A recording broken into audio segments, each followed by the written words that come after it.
This is a set of slides I put together a few years back. Actually, I gave it first time at the BIF convention, and it was just an effort to try to take some of the mystery out of EPDs, because I think there's, anytime you have technology, there tends to be this thought that it's some kind of magic hocus pocus, and it really isn't that at all. And so what I try to do in these slides is just kind of walk a person through the, just the process of how we calculate EPDs. And like I said, if you have any questions, any comments, anything, anytime, just chime in and we'll talk it out. So when I first started putting this together, I realized the critical part. I mean, we all understand phenotypes. We understand phenotypes, what we can measure. But when it gets to EPDs, it seems kind of abstract. And frankly, because in the world of genetics, what you see isn't necessarily what you get. And that kind of causes some confusion and frustration and question and all that kind of stuff. But the first step to understanding how we get at EPDs, or basically the genetic value an animal has for a particular trait, is we have to understand the genetic model. Let's see here. Yeah, is understanding the genetic model. And, like I say with most groups, I said, here I'm telling you EPD in cowboy language, and the next thing I do is spring on you. I'm going to give you the genetic model, and model, implies an equation, and people get frozen up about that. But, as I tell them, if you can add and subtract, you're going to be fine with this genetic model. It's really not that fancy of an equation.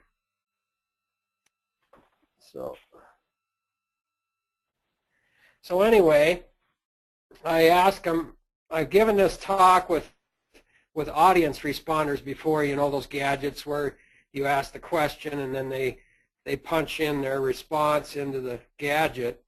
And I asked them this question: which one of these is considered a phenotype? And I go through that list, pregnancy status, temperament, on and on, all of the above, none of the above. And I get, here's generally the response I get. Looks like that. I've had from time to time some people throw in pregnancy status, temperament, get appearance, about a third of the time, a third of the respondents feel appearance is, and then about half the time, roughly, we get all of the above, and that's the correct answer. The correct answer is a phenotype is anything anything we can measure. But when we talk in cowboy lingo, when we're talking to each other and we talk about, boy, that animal's got a beautiful phenotype, of course what we're talking about there is that's an impressive looking animal. It's got all the characteristics that we deem of value, which over time, interestingly enough, over time those things kind of change. Probably kind of like people's taste in women, or women's taste in men. I suppose that changes over time too, and it's kind of the same in cattle. What we thought was a great phenotype back in the 80s, it would turn our stomachs now. These cattle that were framed 10, narrow, and just they were cattle that weren't of. Keep having trouble with this thing popping up. Anyway, so that's when we talk about phenotypes, that's what many breeders are talking about, and that's why in that audience responder thing, that's why about a third of the respondents think, well, that's a phenotype. That's a phenotype is what you can see. Well, of course, the definition of a phenotype is anything we can measure. It can be, obviously, the weight, birth weight. Over there we got a gross say system, intake, measuring intake. We've got a ultrasound machine. Mike Dykman's over there looking at the cutout value of that carcass, and even rectal palpation. If determining whether or not an animal is pregnant, that's a phenotype. It's either pregnant or it's not, and that's certainly a phenotype. So anything we can measure is a phenotype. So from there, we're building this genetic model.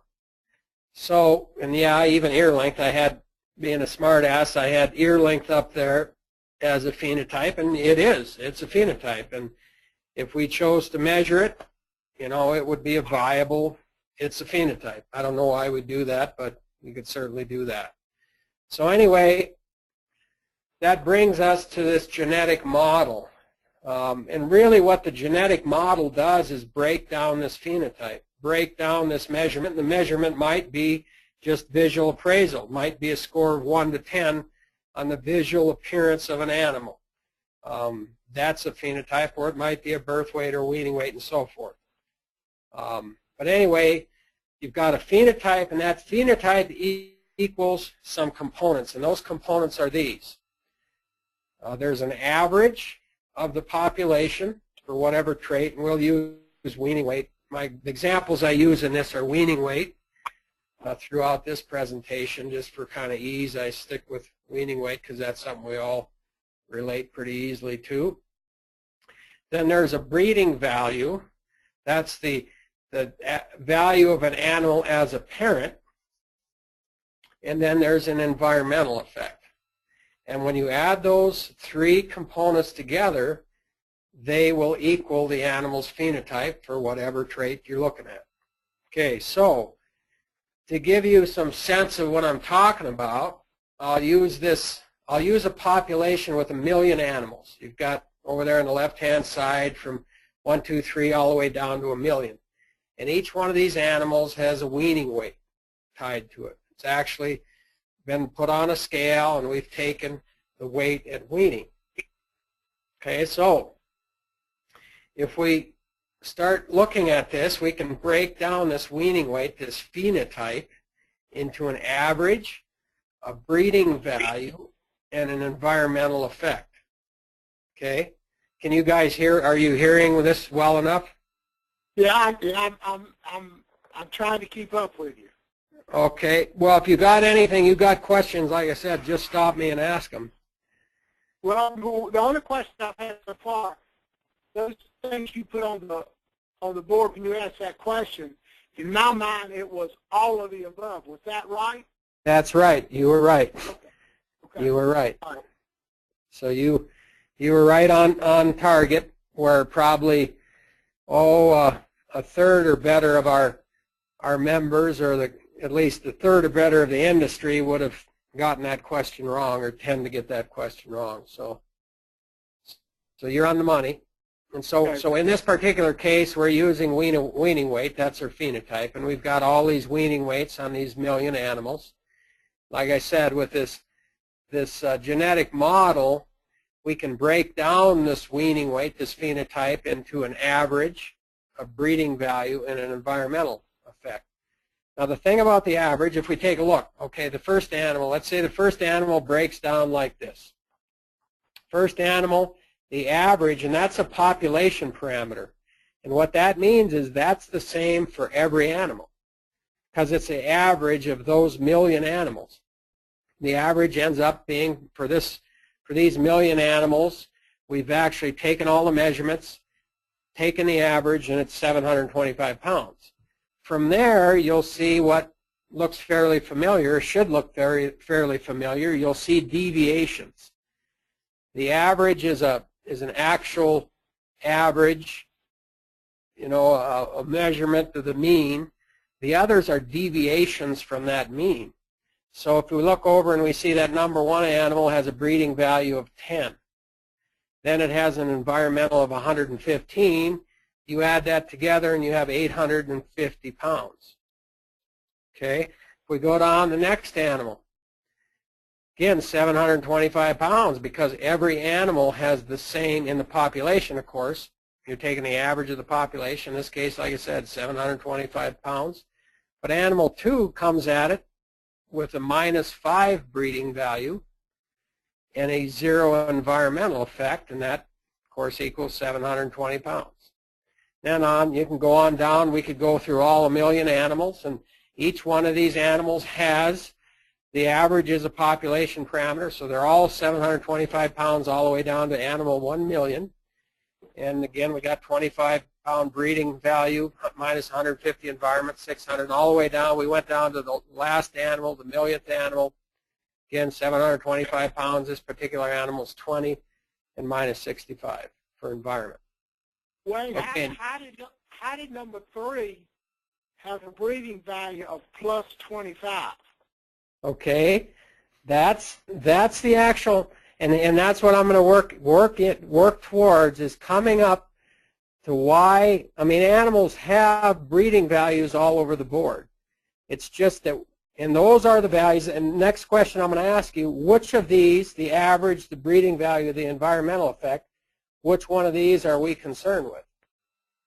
We're concerned with the breeding value. Exactly, the breeding value. Okay. That's what we're after as breeders. We're after that. Okay, so. And so you must have got some breeding value doesn't correspond with the weaning weight. There was some other data that went in there, whereas in the environment, yep, all that. You're working several steps ahead. Okay. I'll show you what. Okay, so here's one of the problems is we're assuming in these 1,000,000 animals.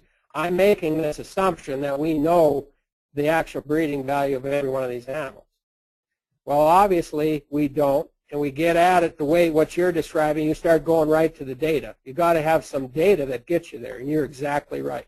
That's exactly where we're at. But what I'm going to take you through is the steps that we use to come up with that. How do we get to 25? How do we? And okay, so we're after the breeding value. You're right on the money. That's what we want. As cattle breeders, that's what we're interested in. Now, if we were just wait, let me stop you again.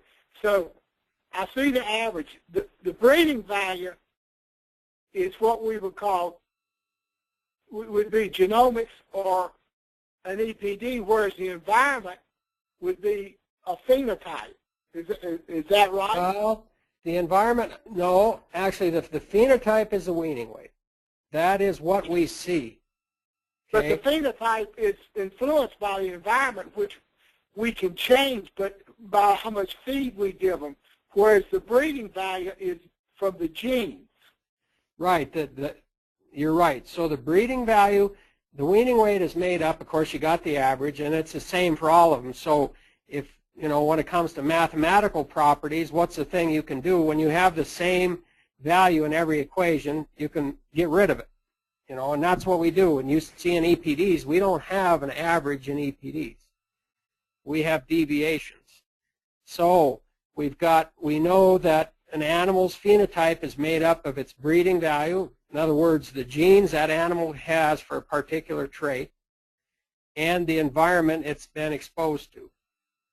Okay, so those are the two things that make up an animal's phenotype. You've got its breeding value and its environmental, the environmental effect, like you said, if they're on creep feed, if they've got a poor pasture versus a better pasture, any number of factors can cause those deviations, those environmental deviations. And I'm going to show you further, even within a contemporary group, even within cattle, within a contemporary group where we think that, boy, all the environmental effects are the same. All these animals were on creep feed. They all were in the same pasture, blah, blah, blah. It's still not, they're not being exposed to the same environment. There still are things that we can't see, we can't quantify, we can't put our fingers on that are causing differences, and those are environmental.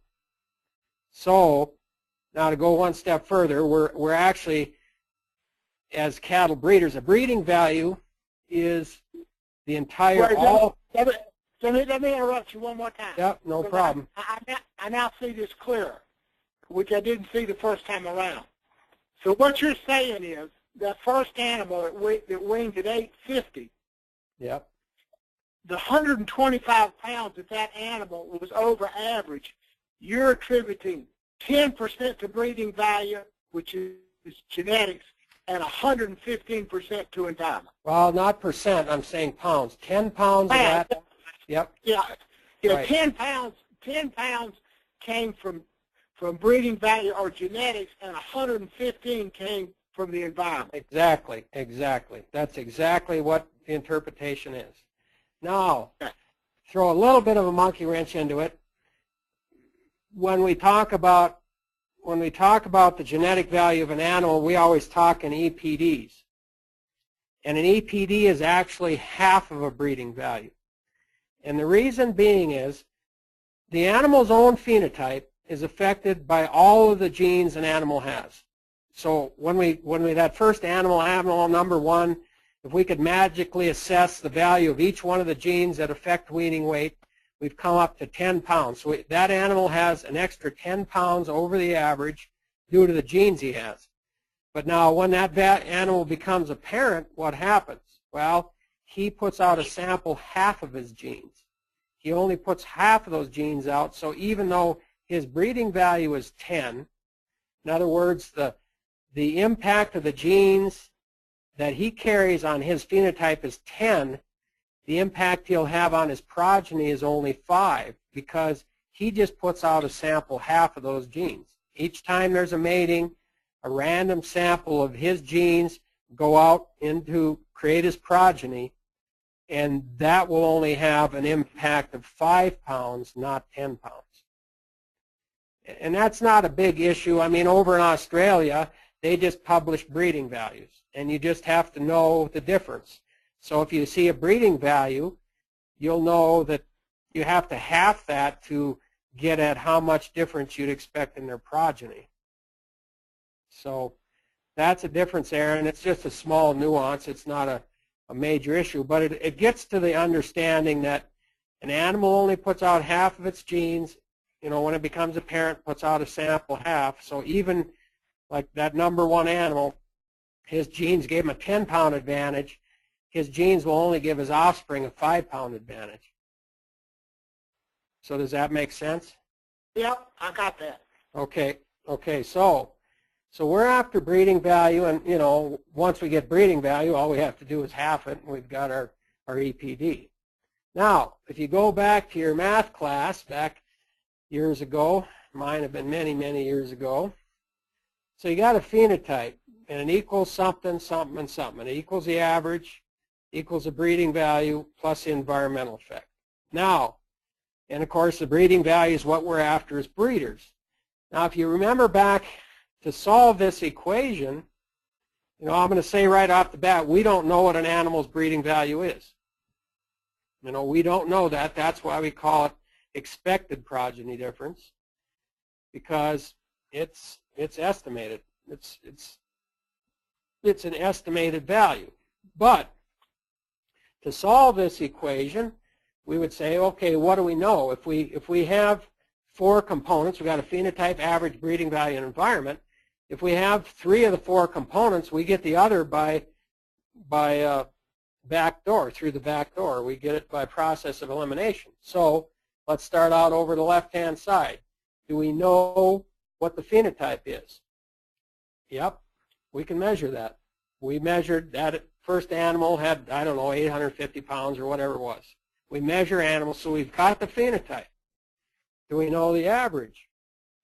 Yep, we know the average. All we got to do is add up all the phenotypes, divide by the number of animals. We got the average. So it looks like we're almost home free. All we got to do is that environmental component. As long as we know that environmental component, we're done. Then we know the animal's breeding value. Well, that's the problem. The environmental component is the bane to an animal geneticist. It's the part that throws a monkey wrench into our estimation of breeding value. If we knew it, if we knew what the environmental effect was, just by process of elimination, we have the breeding value. So what do we do about that? Well, what we do is we break the environment down further. We take it and we break the environmental effect down into components. And I'll throw out the components we typically look at. One of them would be age, okay? Because we know that if we look at this, we know when it comes to weaning weight, we'll just stick with weaning weight, we know that as a calf gets older, he gets heavier. You know, that's why we have a 205 adjusted weight, because if an animal's weighed at 200 days versus 240 days, of course, we know that it would be expected to be heavier at 240 days. And that's an environmental effect. You know, weighing it at 100 days versus 200, that's an environmental effect, or we look at it as an environmental effect. But we can deal with that. We can adjust for that. We can say, okay, this animal's been gaining this much over this period of time. Here's what it would be. Based on that assessment, here's what it would be at 205 days. And our equations are actually nonlinear. You see that red line. The young calves will grow rapidly and they'll start taper off, you know, towards the later stages of weaning. Okay? So we understand that, and that makes sense.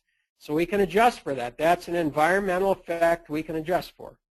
Okay, so, and we can, the other thing, besides the age of the calf, we know, you know, the older a calf is, the more it's going to weigh. We also know the older a cow is, the older the calf's dam is, the more we would expect it to weigh, because they give more milk. They're better mothers, give more milk. So we know generally the relationship is, as that yellow line, or that red line, you see, the animal, the dam gives more milk up until about the time she hits 4 or 5 years old. She hits 4 or 5 years old, and then she kind of plateaus over the middle years, 5 to 10, and then they get out till 10 plus. You know, they get out to this granny phase, and they, you know, obviously decrease in milk production. And we know that relationship, so we can make adjustments for it. So as you know, you've seen adjusted weights, and those weights are adjusted for the age of the calf and the age of the dam. Okay, so that all makes sense, and by doing that, okay, we're chipping away at this environmental effect. We're chipping away, you know, we're breaking it down, and we're chipping away. So, and ultimately, if we can chip that environmental effect down to 0, we have the breeding value, right? So, making sense? Yeah, I'm good. I'm good. Okay. Okay, then another factor is heterosis. Now, heterosis, when I throw this out, right away people say, well, heterosis, that's genetic. That's genetic. It is genetic from the sense that it is due to the pairing of genes, pairing of unlike genes. If you have, as you know, if you have animals that are unrelated, you will get maximum heterosis. And as you breed parents that are more closely related, you lose heterosis. Now, the reason we call it an environmental effect in the world of animal breeding is it's something we need to get rid of. It's just due, it's only due to the pairing of a mating. It's not passed on. It's only an animal, if say you take a straight Angus bull, if you breed that straight Angus bull to a straight Angus cow, you don't get any heterosis. If you breed that straight Angus bull to a Simmental cow, you get heterosis. But that's not due to the nuclear genes that that bull carries for its breeding value. That is due to the fact that you've paired those parents, they're unrelated, and you've paired them up. So in the world of animal breeding, in order to get at the animal's true breeding value, we got to remove the part that's due to heterosis, because like I say, and I know I've said this many times to people and they scratch their head, heterosis is not passed on.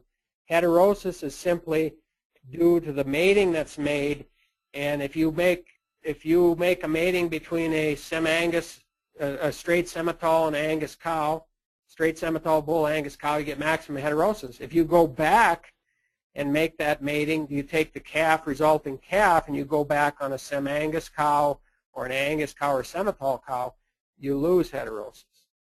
So heterosis is actually something that we have to deal with and get it out. We call it an environmental effect, because to zero in on the breeding value, it's extraneous stuff we have to sift through. So, you know, what do? Well, we know that there's roughly a linear relationship when it comes to weaning weight and most any trait. There's a linear relationship between weaning weight and the heterozygosity of a calf. So if you go over on the left-hand side, you got a straight bred calf. Right-hand side, you got a black baldy, an F1 where you've mated an Angus and a Hereford. You get the maximum heterosis, and we gauge that. We know how much heterosis is in all the animals in our database because we know, the matings, we know the breed proportions, and so we can adjust for that. We actually, when you get your adjusted weaning weights, it is adjusted for the level of heterozygosity. So a lot of times people call and say, gee, I had that crossbred calf and he grew like a house of fire, and his adjusted weaning weight wasn't quite as good as a purebred calf that didn't grow as fast. Well, that's because we've adjusted for the level of heterosis in that calf. And then, of course, we also know the heterozygosity of the cow. The amount of heterosis in the cow affects her ability to milk. You take a straight-bred cow versus a crossbred cow. Crossbred cow milks more. And we can deal with that. We can adjust for that. And that's what we do in an adjusted weaning weight. We adjust for the heterozygosity of the calf and the heterozygosity of the cow. So now we've whittled away further. This environmental effect that we're needing to get rid of, we've got age and heterosis level. And now I'm going to throw in something. This is actually, when I throw in contemporary group, to the average breeder, the average person, this isn't very meaningful. But to an animal geneticist, the ability to adjust for contemporary group was actually one of the most seminal events that ever occurred in the world of cattle breeding. Now, when I show you how it's done, you're going to think, well, that's pretty straightforward stuff. I mean, it makes sense, it's logical, but statistically, to do it on a huge population of animals is quite an undertaking. And the thing that was groundbreaking was the development of this ability to adjust for the level of contemporary group across millions of animals. And I'm going to show you what happened. Okay, so here are a couple contemporary groups. You got contemporary group A, you got contemporary group C. And they're actually two sires, I should say. They're not contemporary groups. There's two sires, A and C. You look across A and you see, here's A's calves, 700, 780, 880, and so forth. And you get over to C and you see they're quite a bit lower. In fact, they're a lot lower, 792 pounds for A's calves. C's calves are 550 pounds. Well, if you were to ask the average cattleman, if you're after a bull to raise heavy calves, which one of these bulls are you going to pick? Well, right away, boy, A, it's a no-brainer. Anybody with anything between his ears is going to say bull A. Well, what if I throw this into the mix? What if I say bull A's calves were raised in a contemporary group with a lush pasture, creep feed, everything possible was provided to bull A's calves. Bull C's calves were raised essentially in a parking lot. Well, then, guys will start scratching their chin and say, well, there's certainly a difference there, but I'd still go with A because, boy, look at the difference there. There's, over 200 pounds of difference in weaning weight. I'd still have to go with A. Well, what happened then, this guy named Charles Henderson, he was a county agent at one time, and he went back to graduate school at Iowa State. And he came up with this great idea, and like I said, when I tell you about it, you're going to think, well, that's pretty dang straightforward, and it is. It's just logical, like everything. When it comes to the calculation of EPDs, it's just logic. The only thing that gets hairy is the statistics required to do it on a huge population. So what Charles Henderson did was he looked and said, we've got most of these contemporary groups, we've got a bull B. Bull B oftentimes has calves in both contemporary groups. And in this case, he's got 4 calves in contemporary group A. He's got 4 calves in C's contemporary group. And if we size them up compared to A, his calves outdo A's. They outdo A's. No, they're 20, 25 pounds or better than A's. And so one would logically conclude, based on what we see in front of us, that bull B, if you're going to pick a bull for growth for weaning weight, you'd pick B over A. Well, then if you look over here in this other contemporary group where these calves are raised in a parking lot, you'll see that bull B's calves get trumped by bull C. Bull C is actually superior to bull B for growth, and then by indirect inference, bull C is better than bull A. Okay, and that seems very logical. Whenever I show this to anybody, yep, that makes sense. And it's, like I said, it's straightforward, but in the world of animal breeding, when you've got millions of animals, all those lines that are drawn, we essentially, we don't draw lines, but the relationship between every animal and every other animal, all millions, we've got now 12 million animals in the database. The relationship between every animal and every other animal is calculated, and the level, the contemporary group levels are determined, and of course there's ties going, all kinds of directions. It's not, it's not just having a sire competing in two contemporary groups. You could have half siblings, you could have cousins, you can have, any relationship ties these contemporary groups together. Wait, let me interrupt you here. Is that why, and I never understood this, I bought my first bull, Deacon, and I was saying, well, he's such a good bull, I'm going to breed all my cows to Deacon. And Marty Rock says, no, Fred, you don't need to do that. You need to breed some other bulls so Deacon can be compared to the other bull. Exactly. That's what he's saying right there. If I want to prove Deacon, he's got to compete against somebody else.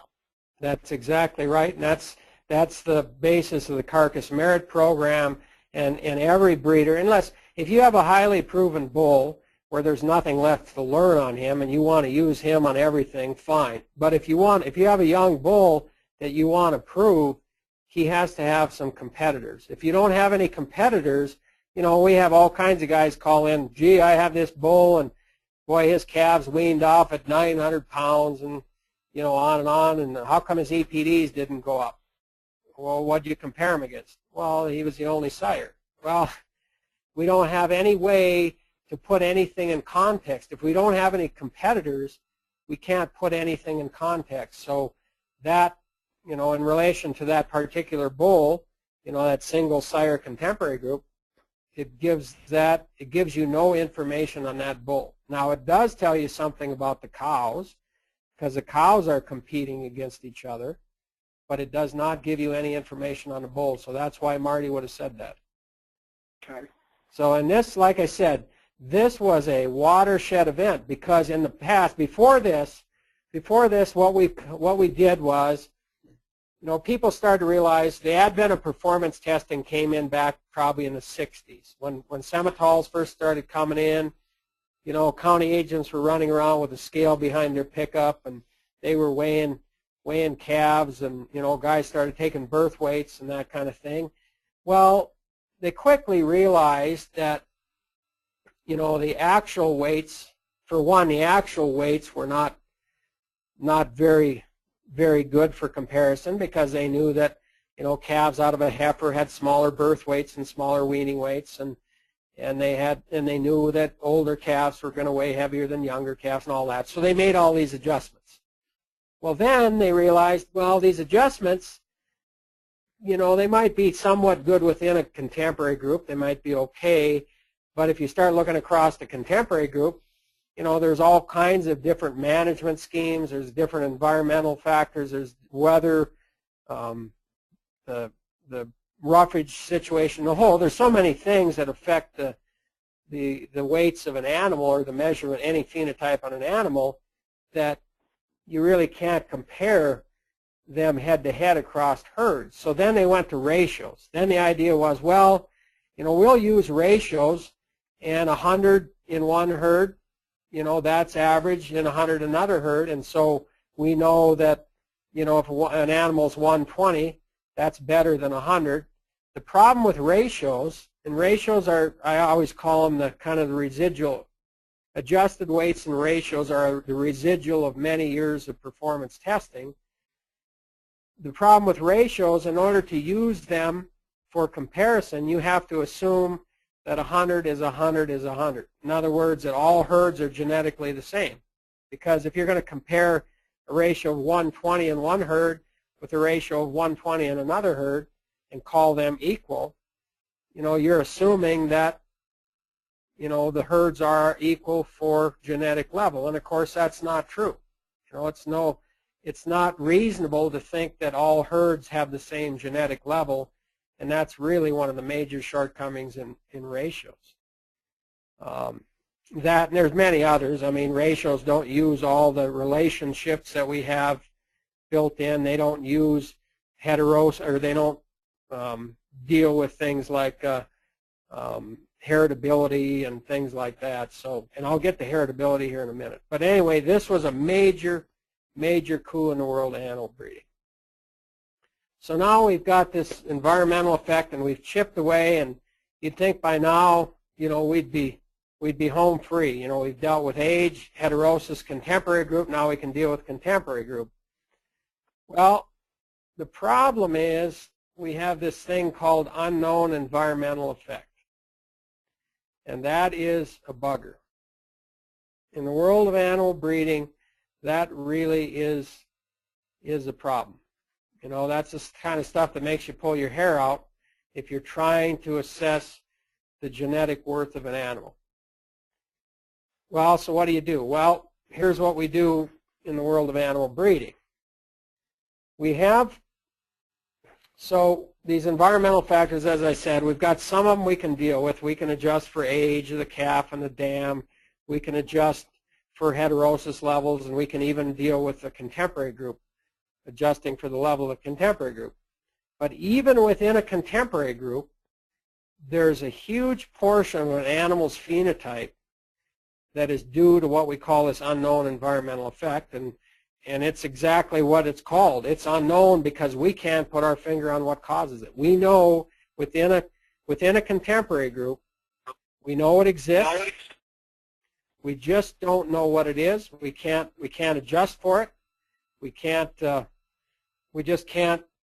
Well, what we can do, there are things we can do, but we can't deal with it up front.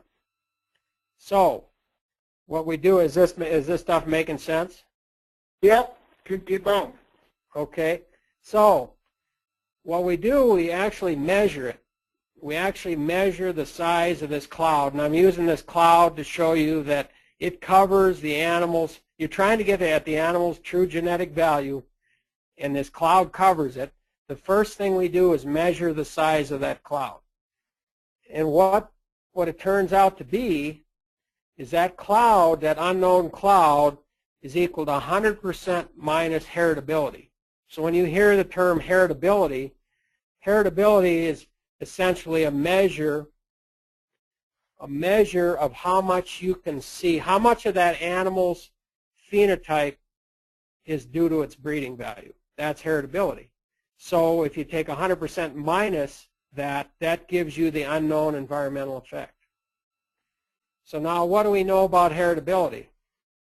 Well, heritability, this is kind of a rough, I think a fairly good cowboy definition of heritability. It's simply the percentage of the differences between adjusted phenotypes, and these are phenotypes that have been adjusted for everything we can deal with, the age of the dam and the calf and heterosis and everything.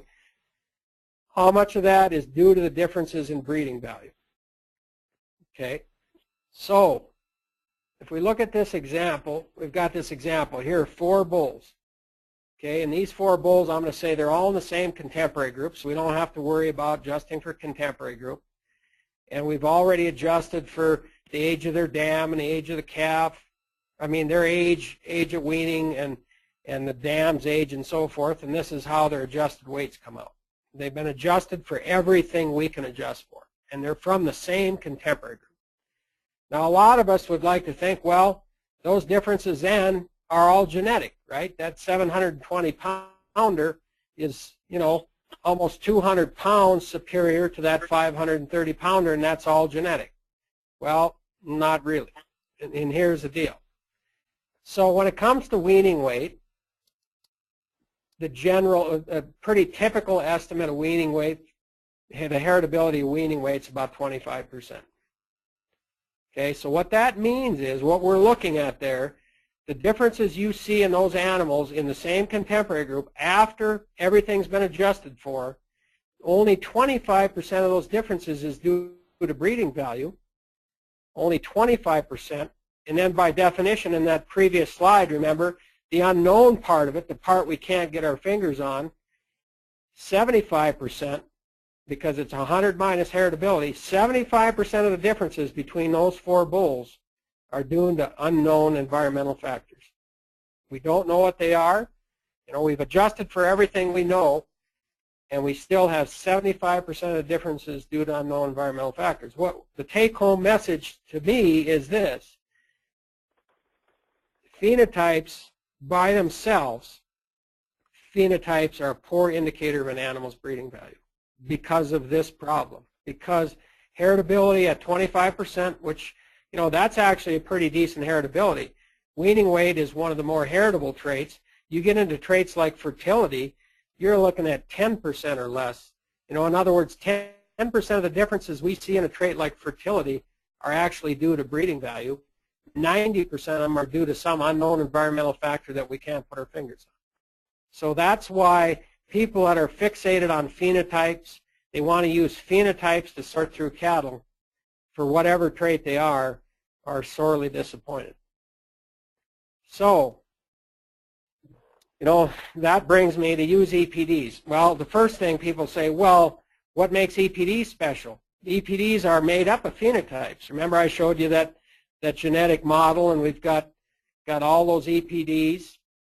I mean, we've got all those phenotypes, and they're made up. That's how we calculate EPDs. But here's what happens. So when you use phenotypes, if you just use phenotypes. Wait. What's that? Wait. Can we take about a 2-minute break? You bet. No problem. All right. I'll be right back.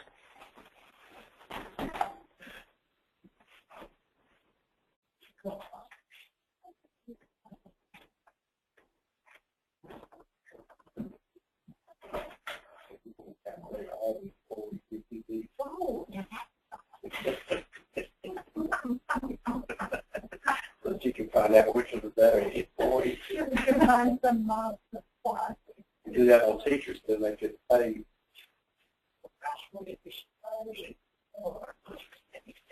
Yeah.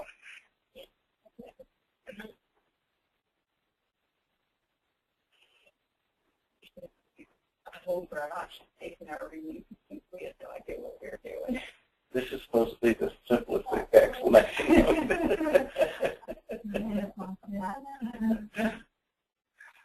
is supposed to be the simplest explanation. We were on a computer program to calculate it out. It did that, I could hold it.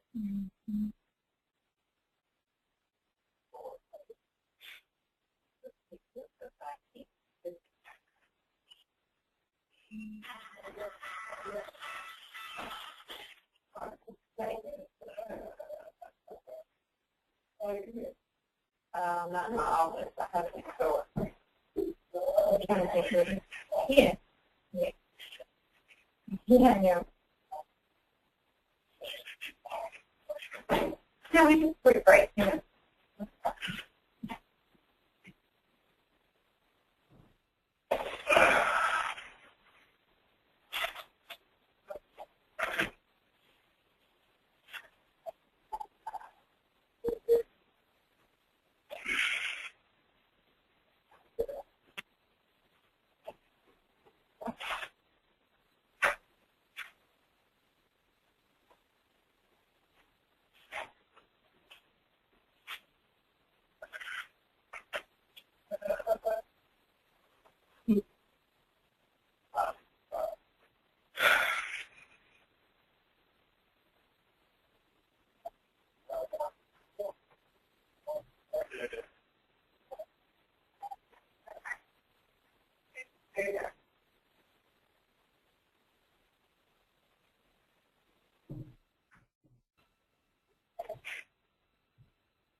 don't have a single speaker.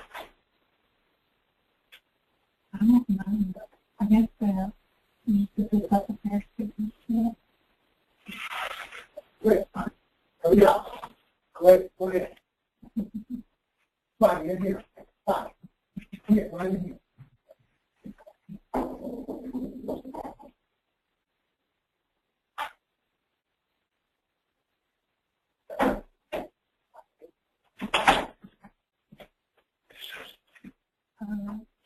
Phone call.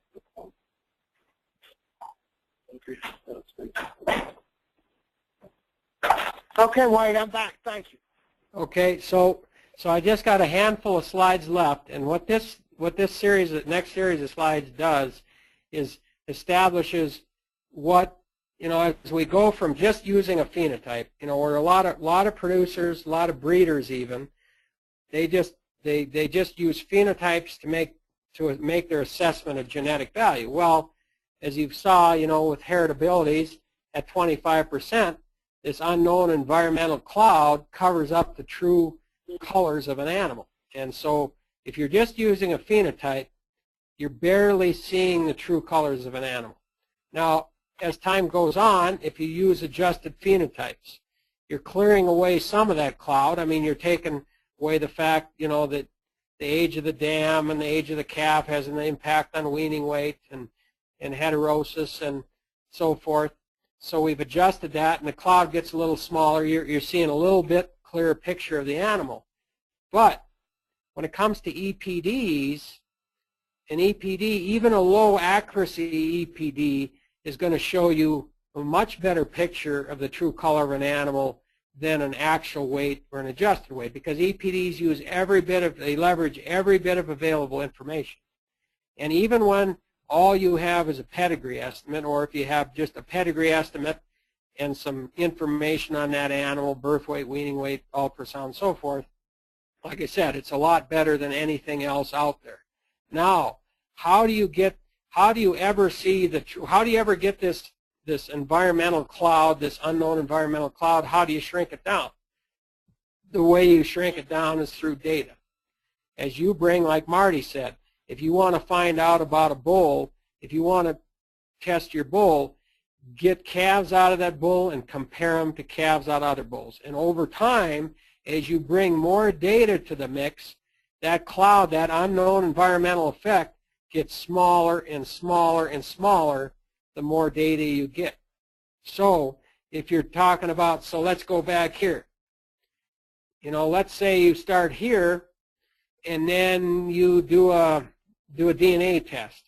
Well, that DNA test is equivalent to 5-10 calves, and that's data, and it brings information, and it's shrinking. It shrinks that unknown environmental effect. And then the only way to get to this point, of course, is to have an AI sire that has thousands of offspring. Then you see the true colors of that animal crystal clear. But it isn't until you've got lots and lots of data on a sire. It never happens with a cow, because you can't get enough progeny out of a cow, or grand progeny and so forth. You'll never get enough to see see her with crystal clarity, but on sires you can. So we'll go back to that original equation, the phenotypic, or the genetic model, got an average breeding value environment. Then we did some maneuvering around, same equation, just the environment. We expanded the environment. We've got now average, we got a breeding value, and then the environment's got age in it, heterosis, contemporary group, and then we've got that unknown. And like I said, the unknown is a big cloud. But we're after breeding value. So, and this is something, I can't show you directly, but here's the gist of it. When we calculate EPDs, we've got this set up. We've got phenotypes, and we try to break the phenotypes into all these components, or we do. We're getting at genetic values. So if you go back to your algebra class, you know that if you want to solve for breeding value, you got to rearrange this equation. You put breeding value over on the left-hand side, and you've got all of these other factors. And we have to go point by point by point and deal with those other factors. And we can deal with phenotype. We measure phenotypes. We know the average of the population. We can adjust for the age, adjust for heterosis. We can deal with contemporary group now through Dr. Henderson's equations. And we know as we add more data to the mix, this unknown environmental factor, the bugger, it gets smaller and smaller and smaller to the point where it actually is non-existent. So some of those high accuracy AI sires, I mean, we know exactly what they are because we've got this unknown environmental effect gone to zero. And so that's in a nutshell, and you know, the actual equations, the matrix, it's all matrix algebra that's used. Gets kind of nasty, but this really is the gist of it. You know, we take all these measurements, we can adjust for most everything except for this unknown environmental effect, and the way we chip away at that is just more data, more data, more data, more data. So summary, just use EPDs. That's and they're better. They're going to give you a better estimate even on a young animal than anything else available. Okay, let me ask you another. I really hope you would take this because this is very valuable, and I think a lot of people would really like to look at it more than one time. Mm-hmm. Let me ask you, clearly the two most important, of course, API and TI are not EPDs. They are well, you can look, their indexes, technically they're economic selection indexes, but you can look at them as dollar EPDs is what they are. And all right, so let's just say they're dollar EPDs. Yeah. Which like API is made up so much of breeding value, so much of other things. Does the mix that makes up the EPD of API and TI, is that fixed forever, or who decides that, or does that ever get changed? Yeah, what happens, so we update that probably every year, and what we do, the difference between a straight EPD and an economic index is that a straight EPD, all you're doing is predicting the genetic level for a particular biological trait, birth weight, marbling, calving ease, whatever. It's a particular biological trait. Well, that really doesn't tell you value. I mean, what's an ideal milk level? Well, you know, we can predict milk level, but the EPD by itself doesn't tell you what that is worth. So what happened in the world of animal breeding, a guy named Lenoy Hazel, who was actually a graduate student, or this Chuck Henderson was his graduate student, the guy that developed the capability of adjusting for the level of contemporary group. This guy named Lenoy Hazel came up with this concept of, let's take these EPDs, these various genetic levels, and let's put economic weights on them. And those economic, I always call it genetic accounting, because that's really all it is. It's how much is one unit increase worth in calving ease? How much is one unit increase worth to your bottom line in marbling? How much is one unit increase in longevity in your cow herd? How much is that worth? And the way that's derived is you have a simulation model that simulates it simulates as best as possible the real world of cattle, cattle production. It's a cow herd. And it says, okay, let's start from the average and let's change this trait 1 unit. And then, and you have prices and costs. And that's what we update every so often. We'll update prices and costs of things. We go to cattle facts, we'll go to universities, and we'll say, okay, what's the price of corn going to be over the next 5 years? Because the thing about cattle breeding, it's a long-term endeavor. I mean, what you're breeding today is going to be used, going to be 5 years down the road before it really is fully integrated into the industry. So what are all these prices and costs? And you put those together with the biological traits, and it comes up with an overall, it's basically an overall an EPD that combines all of the EPDs into one number and predicts the difference in genetic value. I mean, I understand the price of corn is going to change. Yeah. Let's just, and I don't know what let's say Cavanese is 10% of API. Is that fixed forever, or does that change? Yeah, that can change. There's two things that change over time. The value of a trait can change if the economics change. I mean, let's say all of a sudden the USDA says we're not going to grade cattle anymore. Marbling is something we're not even going to evaluate. Well, obviously, then the value of marbling goes to zero. So if something like that happens, that's a price or cost change. Then the other thing is, from a biological standpoint, the value of a unit increase in something. If you already have high levels of marbling, say your cattle already, they all grade choice already. Increasing marbling then does not have value because you're already, I mean, obviously you can get up into the prime. So let's say they all hit prime. Let's say all your cattle, for just point of discussion, say they already hit prime.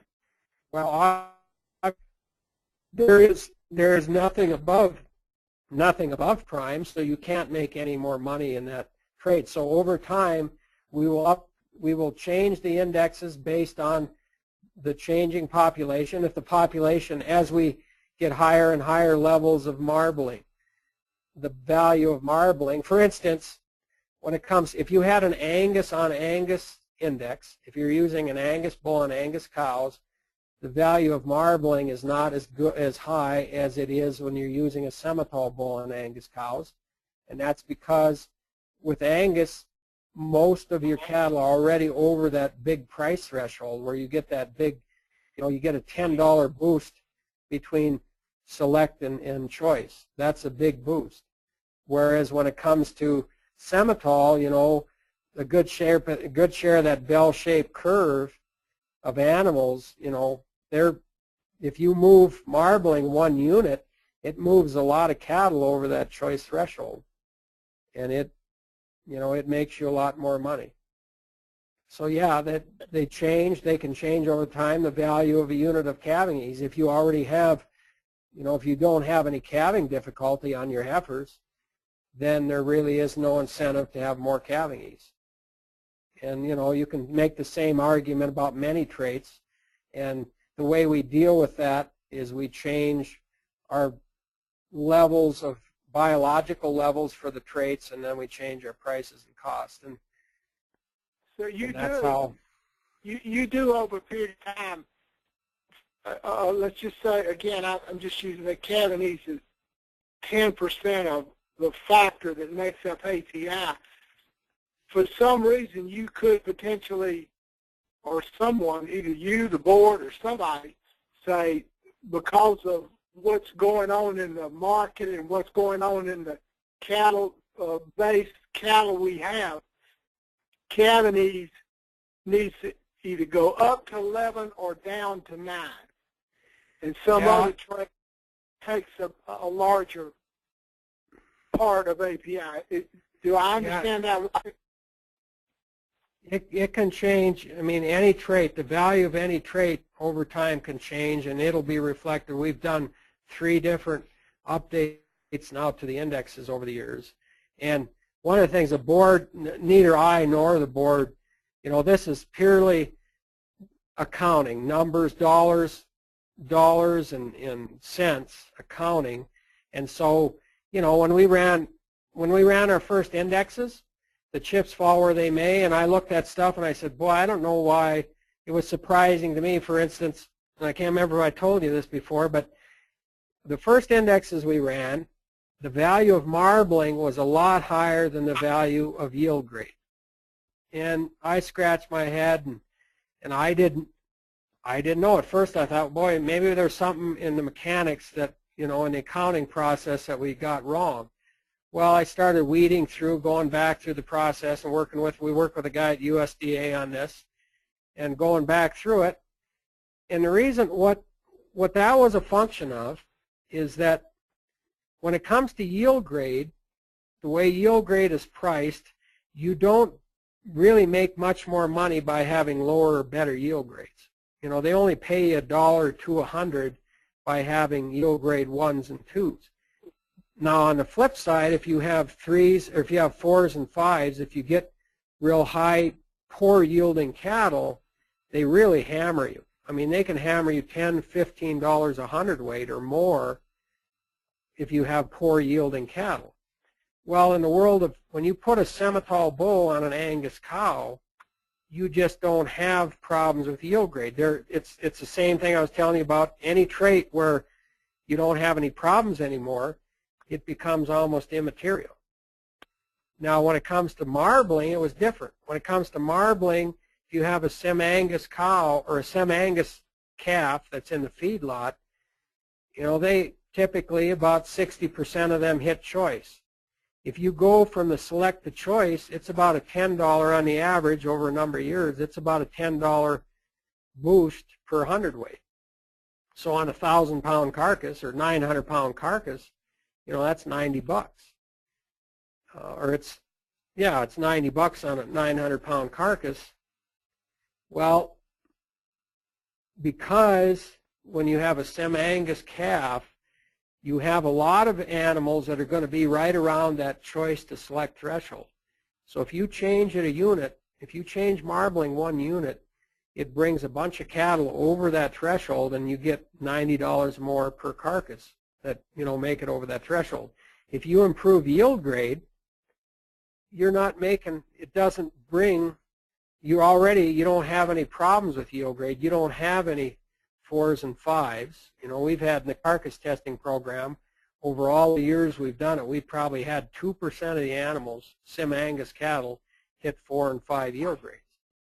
So there really isn't as much incentive, and so like I said, I was surprised. We always dig into, when we see things that look funny, we dig into exactly why they are, but we don't influence.